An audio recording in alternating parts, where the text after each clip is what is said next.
On any team, in any sport, those with experience are counted on to lead the way. Such is the case with UND women's basketball, a team with 6 seniors on the roster.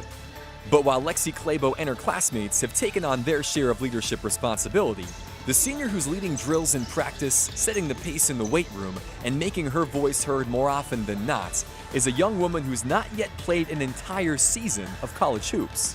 She's more vocal. She's kind of the one on the teams that's going to let you know when you're doing something wrong, but she also leads by example in everything she does. She works her butt off. Faith Dooley might still be relatively new to college basketball. She joined Travis Brewster's team midway through last season, but let's just say the 6'3" post from Wheatland, North Dakota is familiar with what it takes to be successful as a D1 athlete. Step it back to Griffin, to Dooley! An All-American and 4-time All-Conference middle blocker, Faith finished her decorated career as UND's and the Big Sky's all-time leader in blocks. And she earned conference tournament MVP honors as a junior and senior while helping lead her team to back-to-back NCAA tournaments. It was just kind of surreal. I love winning the 2 championships. That's crazy. But while Dooley was rewriting the record books on the volleyball court, there was always a part of her that missed the sport she had earned all-state honors in at Central Cass High School. Freshman year, I'd go to games and I was like, oh my gosh, like I watched Emily Evers and I was like, I miss basketball so much. UND's coaching staff hadn't forgotten about Faith's basketball background either. I'd always see Coach Mal walking around and she'd be like, hey, you can come put a jersey on anytime. And I was always like, oh my gosh, these people won't leave me alone. Despite the mutual interest, Dooley didn't waver on her commitment to volleyball, but she also started doing the groundwork to take up hoops once her career on the court was over. After conversations with Brewster and volleyball coach Mark Pryor, plans were made for Faith to join the basketball team in December of 2017 while beginning her master's degree in kinesiology.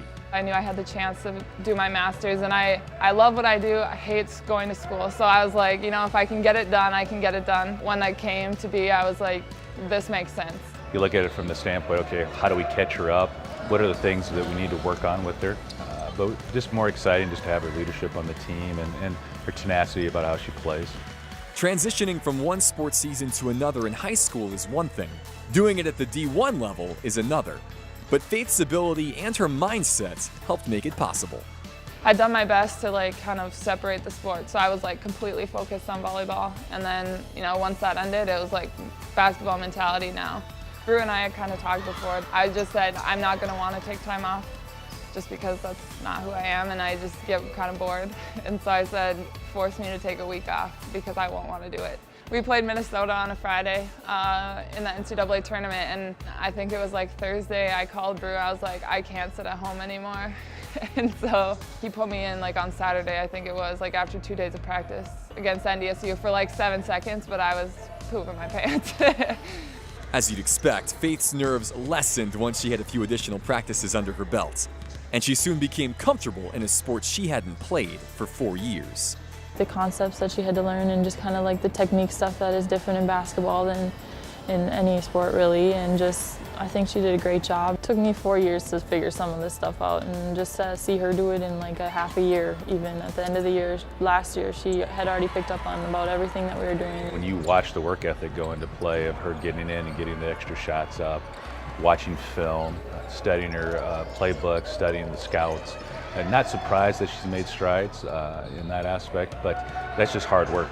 Incredibly, the toughest part about transitioning to hoops had nothing to do with the game itself for Faith. The hardest part for me was probably the leadership part because I had come from a sport where I had led for, you know, 3.5-ish years, and I led in high school, so it was kind of hard to come into a sport that was already, like the season had already been half started, and I kind of just had to take a step back and be like, okay, I have to follow their rules, you know, and work my way up.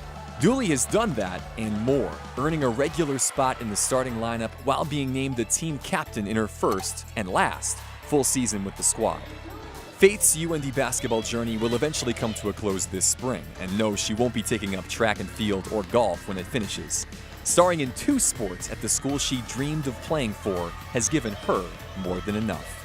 Sometimes you'll go through something and you're like, I wouldn't have been able to get through that without, you know, learning something in my sport. And so that's kind of what I'm grateful for, is all the life lessons that you really do take away from sports.